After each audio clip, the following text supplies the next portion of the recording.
Hi, welcome to Wetpixel Live. My name's Adam Hanlon. I'm the editor of Wetpixel, and we'd like to thank Nauticam very much for this episode. Nauticam do a huge range of housings, ports, accessories, arms, and some amazing water contact optics. Please head on over to nauticam.com to check out what they do. I'm very happy to be joined by my friend and our regular contributor, Alex Mustard. Morning, Alex. Morning, Adam. Good to see you. Good to see you too. And I thought I'd ask Alex today about how important the power of strobes is. Obviously, very relevant topic. So, how important is strobe power, Alex? Well, sometimes very, and quite often, perhaps not so much. But yeah, I guess for every photo that we take underwater, it's important that it's the right power, Yeah. and I guess specifically the right balance of power between, if you're using more than one strobe, those strobes. Yeah. So the first thing that's critical in terms of strobe power on a strobe is having a good ability to control that. Yeah. And I think most of the strobes built, or nearly, I think I would say every strobe that I'm aware of, built during the digital era of underwater photography has excellent levels of manual control. Yeah. The strobes that are sort of carryovers from the film era tend to have much coarser variations of control. But in terms of outright power, there are times when it will absolutely get you a shot that you can't get another way. But I do think that the majority of underwater photographers tend to get more obsessed with strobe power than they need to. Yep. So, I mean, for me, times when I really need a lot of power from strobes is when I'm diving in bright conditions. And when I'm trying to, in those bright conditions, photograph large subjects. So that could be, a manta ray photographed against the surface. Yep. It could also be a large section of reef that I want to light up all that section of reef with my strobes. And in those situations, I'll need plenty of strobe power to do that, because I'm limited by the fact that I need to keep my aperture relatively close for my corner sharpness. I can't take my shutter speed so high without hitting a synchronization speed. And if I put my ISO up, the brightness of those conditions overwhelms things. So in order to get my strobes to match those bright ambient conditions, they need to have quite a bit of power. Yep. But in those same conditions, if I go close into my subject and photograph a relatively small scene from much closer, I'll turn my strobes way down. And in those situations, I definitely do not need powerful strobes. So it can be on exactly the same dive with exactly the same lens, photographing the same subject, but it's the distance that really makes a difference. I think the another thing that's really important is actually, if you dive a lot in clear water, that's often when you need big strobe power. Yep. For example, typical Mediterranean divers, when they shoot wide angle, they have usually very clear water in the Mediterranean, but they don't have good subject matter for close focus wide angle. It tends to be big rocks covered in color that they're shooting. Yep. And so a lot of their wide angle is driven by the need for being able to shoot that big scene wide angle, which requires big strobes. And it's, if you look historically, a lot of Mediterranean photographers have always done all their photography with really big, powerful strobes. Yep. Whereas quite a lot of tropical photographers who maybe have far more options for close focus wide angle don't need those really big strobes. Yep. And I think that's a good guiding factor. And of course, when we talk about macro, so going from the wide angle to the macro, obviously in many ways the macro power is much a secondary category altogether. And really what the crucial thing, the macro probably is being able to have a small form factor which allows us to get the strobe in close around our lens ports. So to the other extreme, obviously wide angle, in some circumstances, power is very important. Actually, when it comes to macro, size is probably far more important than power. The size of the unit, yeah. I think one area of macro where maybe a good amount of power is valuable is maybe for snoop photography. Yeah. Or that's actually more valuable to have a more directional beam than anything else. Anyway, but yeah, you're right, very much right on that. So yeah, so the trade-offs are generally, though, that in order to get power, it costs us a few things. It usually means typically a bigger strobe unit. Yep. Although people are getting more and more clever at packaging more power into smaller spaces. Yep. But also that big strobe unit therefore requires bigger batteries, so it gets things, it gets bigger, and all that costs you money. Yep. So big, expensive strobes tend to be more powerful than cheaper, smaller strobes. And they're harder to travel with. They're big, heavy things. So Yeah, and in order to be able to control or to deal with that lot of power, it sucks battery life. Yeah. So you either get to a position of having to have more than just that standard 4 AA's Yep. to run these big flash guns, or you need to have you need separate battery packs, which again add a lot of cost to the. Yep. You've got one there Yep. to the system. Yep. Yeah. Although I have to say, battery packs I think are very easy to live with. They're just expensive to buy. Yep. I would say though, understanding strobe power causes a huge amount of discussion amongst underwater photographers because we don't really have a good measurement for it. No. And particularly the most quoted measurement, I think, is a very, very poor measurement for understanding how good a strobe is underwater. So there are 2 widely used measures for strobe power. Yep. One is called guide number, and one is called watt seconds. And neither is perfect, but both can give you an idea for the flash. So guide number is the amount of light that a strobe gives at a certain distance based on the exposure. Yep. So the brighter the strobe, the bigger the guide number, the higher the guide number. Yep. It's basically a measure of the aperture of the camera needed at 1 meter is typically the quoted value at ISO 100. Yep. But people quote in all sorts of variations. So one person's guide number is not necessarily the same as the other. So it's a bit like someone quoting you a 0 to 60 time on your car and someone else quoting a 0 to 100 time on their car. So not all guide numbers are created the same. I think buyers should be really careful of guide numbers. I mean, you're saying the same thing, Alex, but I'm not convinced that there doesn't seem to be, even on lens flashes, there doesn't seem to be a standardized model of testing that gives consistent, comparable results. So yeah. I mean, and one person's correct exposure is not the same as someone else. Yeah. Someone does their 0 to 60 time down a hill. Someone else does it, in the rain. Someone, it's someone else does it with, they decide actually they're going to do a 0 to 50 time and just quote it. So it's very misleading. The other factor that I think is even more important than the variations in people's measuring is actually that the one thing that will make a huge difference to your guide number is how wide the beam of the strobe is. Yeah. And if you imagine, like the power of your strobe, like a pot of jam. If you have and you're spreading it out on a big piece of toast or something. Gotcha. If you spread that jam really thinly, yes, you can cover a really big piece of toast, or you can spread that jam thickly over a small area. Yeah.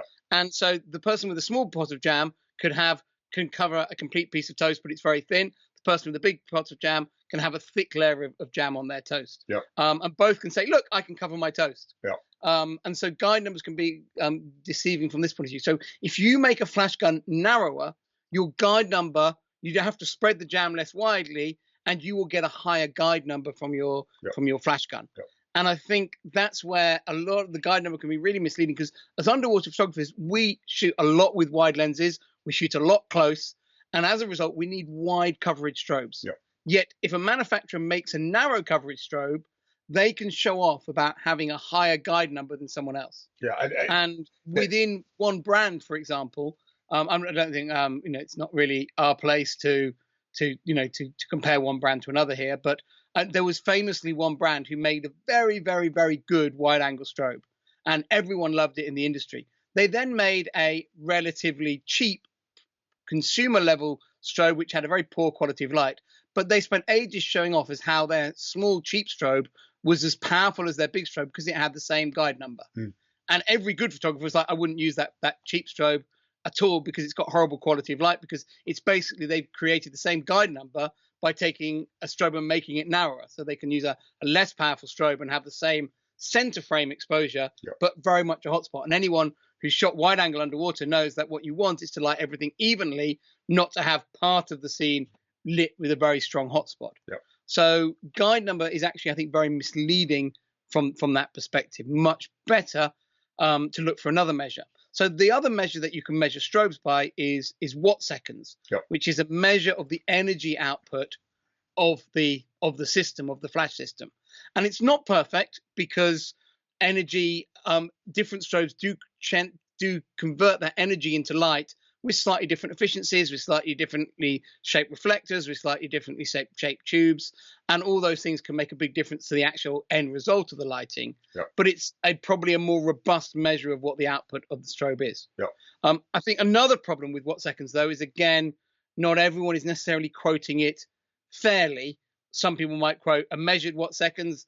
Others might quote a theoretical watt second, which may be not related to reality. And we saw a test very recently on Wetpixel comparing two strobes. One had a way higher watt seconds to the other, yet was not even as bright as that. And it was being sold at a higher price, at a better specification strobe, saying, look at us, we've got this amazingly high watt seconds, and underwater it wasn't producing anything like as much light. So either they're misquoting the watt second, or their flash is very, very inefficient at turning that energy into light. And I suspect it was probably more a miscalculation on what was in there originally. But I don't know the details of that one. Yeah, no, I mean, but I would say that watt seconds is a more reliable understanding of what power you've got available to you. However, for me, the best way to choose a strobe for underwater photography is to look at photographers whose work you really like and find out what strobes they're using. If you like the way they're lighting their pictures, they've either mastered the kit that they've got, or they've chosen kit that they really know. And for that style of lighting, they've obviously got it working for them.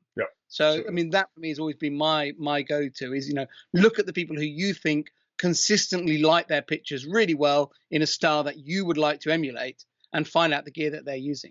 One of the issues as well, is just stepping back slightly perhaps, but one of the issues that occurs when we drive strobes really hard. So when we turn a strobe up to 11, then what happens is it tends to make the quality of light that's coming out of the strobe reduce, and actually often also seems to adjust the color temperature. So the light that it's emitting will be cooler, i.e. whiter, than it is at lower powers. So I think in general, and this maybe both turns into individual strobe between different strobe models, but also when you're choosing a strobe, if you're finding that the strobe that you've got, or that you're needing to turn it to full bore all the time, that's probably compromising the quality of light that you're using. So you probably at that stage, what you're saying is, I need a bigger, more powerful strobe. Obviously, if you never have your strobe running at 8, then you probably could get away with a much less powerful strobe. So the way that you use strobes, and again, I think this does depend somewhat from brand to brand, from strobe to strobe, but general smaller strobes turned up high, but the general experience is that the quality of light tends to be reduced compared to bigger strobes with a similar output. So yeah, I've not noticed so much of a change in quality of light myself. You definitely do get a shift in color temperature. It's a relatively small one, but if you're specifically buying a strobe for its color temperature, and then you're running it all the time at full power, you're unlikely to be getting the color temperature that you thought you were getting, because a lot of them tend to get a bit cooler as they try to get every last bit of power out of themselves. Although it does vary. Some of them are very consistent right the way through the power chains, and it's not data that's actually out there and published, and it's not a big deal, but if you're really into these things, it's worth considering. The final point I was going to make is that I think a lot of photographers, though, don't need really powerful flash guns. And for example, if you dive nearly all the time in dark waters, in temperate waters, or you're deep diving, you probably aren't needing really, really powerful flash guns. If your visibility is limited, you're not going to be doing those big scene shots very much. And if you're predominantly a macro photographer, again, you really don't need big, powerful flash guns. And small flash guns will actually give you much more flexibility on aiming. I'm always, there is a trend, for example, in Analau, along a lot of the photographers there, that once they become a serious photographer, they buy themselves huge flash guns for their macro photography, because it's a status thing as they go on the boat. I look at my great big flash guns, and it is restricting their photography. But they want to have the big pro guns to show that they're a pro serious shooter with massive, great long flash guns to shoot their macro. And I think that it actually, to someone who really understands these things, shows they actually don't understand what they're doing. They'll be actually much better off. Now, of course, you can shoot a lot of macro shots with those big strobes, but there are certain types of lighting you cannot achieve with those big strobes in macro. And I think it's important as a photographer to think about the type of photography you do, and realize, as Adam's going to start this off by saying, that there isn't one size fits all. And you want to choose a strobe that's appropriate for the type of diving, the type of photography that you do. And that power, while it might be very critical for certain shots, is not critical for a lot of shots underwater. And other factors, such as the form of the strobe, the quality of light it produces, actually become more important for you, getting exactly the shot you want. And even beyond that, I think, obviously, if you're a macro shooter with macro strobes or strobes that are great for macro, and you are shooting a wide angle scene, play to your strobe strengths. Don't try and capture the whole scene, because you're probably gonna outgun the strobes. So maybe choose more of a close focus wide angle type shot where the strobes can still. So in many ways, if we're traveling, or we only own one set of strobes, and rather than trying to take the strobes too far away from what they do well, try and use the strobes to their best advantage within whatever environment you're shooting at, and recognize that they won't always achieve everything in all shots. Yeah. Thank you, Alex. Obviously, Alex knows what he's doing with light, so it's a good idea to have a look at his images to see how he's used his strobes. So a good place is his website. Do you list which strobes you've used in shots, Alex? No. No, I don't. I'm not. I mean, I don't. I don't really tag any camera stuff into my pictures usually. But yeah, if you like, I would encourage anyone, when they're out there looking at pictures, when you see pictures on people's websites or on their social media feeds, if you like the photo and you like the look of the photo, it's really worth asking what equipment people use, whether that's me or other people. You won't get an answer every time. Not from me, but generally, if but asking a specific question like, what strobes are you using? When you see a really nice picture, what strobes did you use for this shot, is often the better question to ask. I think is really can really help guide the choices you make. Yeah. Good advice. Fantastic. Thank you, Alex. And I'd like to thank Nauticam again for sponsoring this episode. Obviously, their support makes us or allows us to continue producing them. I'd like to thank you all for watching. Please feel free to add any comments in the comment section, and drop us a like if you enjoyed it. Thank you very much. I look forward to seeing you again soon.